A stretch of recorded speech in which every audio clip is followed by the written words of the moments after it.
राधा वल्लभ श्री हरिवंश महाराज जी। महाराज जी, ये प्रश्न हम इसलिए कर रहे हैं, काफियों का ये प्रश्न है। आज के वैवाहिक जीवन में दो पहलुओं में से एक माता पिता, दूसरी धर्म पत्नी, दोनों को साथ साथ लेकर भजन करना सुसाध्य नहीं हो पा रहा महाराज जी। मन की स्थिरता बार बार टूट जाती है, है दुख बड़ा उत्पन्न हो जाता है। कठिन विषय है बच्चा। बढ़िया बात है, क्योंकि आजकल के जो बच्चियां हैं और बच्चे हैं वो बॉयफ्रेंड और गर्लफ्रेंड की बीमारी से बीमार आए हैं। साफ बातें हैं। अब व्यभिचार प्रवृत्ति से युक्त होते हैं। अब उनको बड़े बूढ़ों के आगे झुकना, उनकी सेवा करना उनको पसंद नहीं आता। माता पिता के कोई आय का साधन है नहीं, और मैं जब कभी भी कुछ धन देना चाहता हूँ तो उसमें उनको बड़ा दुख होता है, मेरी धर्मपत्नी को। नहीं होना चाहिए। तो इससे फिर मुझे भी दुख होता है। अब नतीजन ये बात मेरे माता पिता को पता लगी, तो अब उन्होंने पैसा लेना बंद कर दिया मेरे से, और दुखी रहते हैं। नहीं बच्चा, नहीं उनके पैर छू, नहीं उनको, नहीं आप उनको बहुत धन्यवाद। आप अपने माँ बाप के प्रति इतने दयालु हृदय हैं। राधे राधे दोस्तों, जैसा कि आपने इस वीडियो में देखा कि एक भक्त अपनी पत्नी से पीड़ित है, कुल मिलाकर कि पत्नी माता पिता की सेवा नहीं करने देती। दोस्तों, सबसे पहले हमको अपने 4 धर्म समझने होंगे। सबसे नजदीक का संबंध होता है पति पत्नी का, फिर होता है माता पिता का, फिर होता है मित्र का, और फिर चौथा होता है नौकर का। तो इस 4 प्रकार के संबंध ही हरि से किए जाते हैं। सबसे पहले प्रेयसी का संबंध होता है, सबसे पहले गोपियों का संबंध था भगवान से, उसके बाद माँ यशोदा, ठीक है, वात्सल्य प्रेम, तीसरा था सख्य प्रेम जो अर्जुन जी का था भगवान श्री कृष्ण से, और चौथा था दास्य जिसमें हनुमान जी थे भगवान श्री राम के भक्त। तो इस प्रकार से 4 संबंध होते हैं।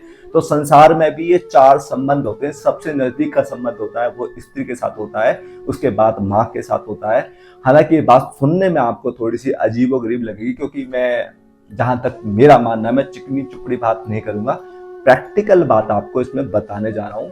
प्रैक्टिकली ये है कि सबसे नजदीक का संबंध स्त्री का और पति का होता है, उसके बाद माँ और बेटे का होता है, फिर उसके मित्र का होता है, फिर उसके कहीं ना कहीं फिर उसके नौकर का होता है। कहीं ना कहीं आप देखते हैं ये संसार में आज के टाइम में सबसे जटिल समस्या है। जैसे ही शादी होती है ना, तो शादी के बाद सबसे पहली समस्या एक पुरुष के साथ खड़ी होती है। माँ बाप को लगता है कि बेटा उसका पराया ना हो गया, कहीं वो बीवी की बात न माने। बीवी भी अनसिक्योर फील करती है और माँ बाप भी अनसिक्योर फील करते हैं। इसमें अकेले ना तो उस बहू की कोई गलती होती है, ना अकेले माँ बाप की गलती होती है। ये सारी होती है सत्संग की और मिसअंडरस्टैंडिंग की कमी।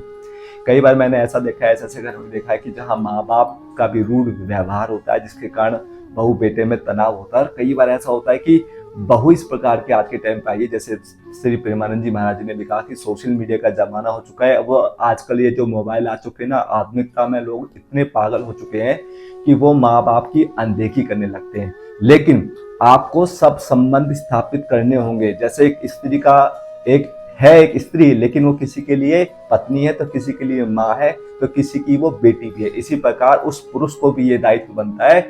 अगर वो जैसे उसके भरण पोषण किसने किया था, माँ बाप ने। अगर उसका शरीर का निर्माण किया है और उसका भरण पोषण करके उसको इतना बलिष्ठ किया है, तो उसका एक दायित्व बनता है कि अपने माँ बाप की भी सेवा करे, और जो अपनी अर्धांगिनी है उसको भी बैलेंस करके चले। हाँ, जहाँ कुछ इस प्रकार का लगता है, तो बहुत सी चीजें संसार में रहने के लिए सबसे बड़ा एक उपाय है मौन। अगर आप चुप रहने की कला सीख लेंगे तो आधे से जो झगड़े वो खत्म हो जाएंगे। फिर भी अगर आप प्यार से, प्रेम से, सत्संग से अगर घर में समन्वय स्थापित कर सकते हैं तो ठीक है, नहीं तो आपको चुप रहना ज्यादा अच्छा है। और जहां तक प्रेमानंद जी महाराज जी ने कहा कि एक अंश अगर चोरी करके भी अगर आप माँ बाप के लिए रखते हैं तो इसमें कोई बुराई नहीं है। इस प्रकार की चोरी नहीं है, और इस प्रकार से भी बिल्कुल डरना नहीं है कि आप शासन ना कर सके, प्रेम से समझा ना सके।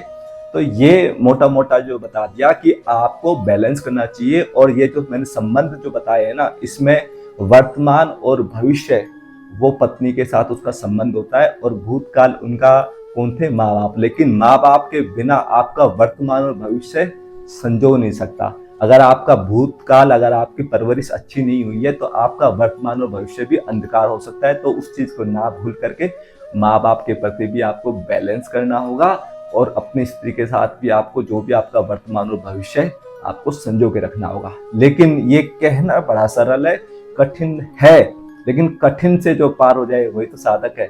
साधक कौन होता है? जो अपने मन को साध करके भगवान में लगाए। लेकिन संसार में आपको बैलेंस करना होगा, क्योंकि शरीर है ना संसार से चलता है, भगवान की बातों से नहीं चलता है। तो संसार में आपको बैलेंस करना होगा। और बहुत कुछ अगर इस प्रकार की अगर समस्याएं अलग होती हैं, अगर फिर भी अगर स्त्री माँ बाप के प्रति नहीं झुकती है, तो बेटे को ही अपने माँ बाप के साथ बैलेंस करके रखना चाहिए। आप चोरी छुपे उनकी सेवा करो या डायरेक्ट सेवा करो, ये आपके ऊपर डिपेंड करता है। लेकिन इस प्रकार से बुज्जिल होकर रोना गाना गिड़गिड़ाना कि एक स्त्री आपके माँ बाप की सेवा में अवरोध पैदा कर रही है, तो ये कहीं ना कहीं हमारे बुज्जिलपन का एक परिणाम है।